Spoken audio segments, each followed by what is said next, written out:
Hey, this is Marco, and in this video I'm going to show you how to convert OBS MKV to MP4. But before I show you how to do it, if you're interested in Shopify, you can get it for only $1 your first month. So if you're interested, click the link in the description. So what you have to do is navigate to File.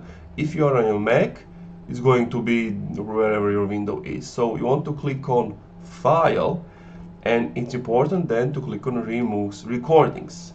Now this is all empty, but you need to drop files to this window that have that extension you don't want. So as you can see, this is the .mkv, and I'm just going to drop it here. And now you can see it goes from my downloads. We'll go to my downloads, don't use MP4 and not MKV. So from MKV to MP4.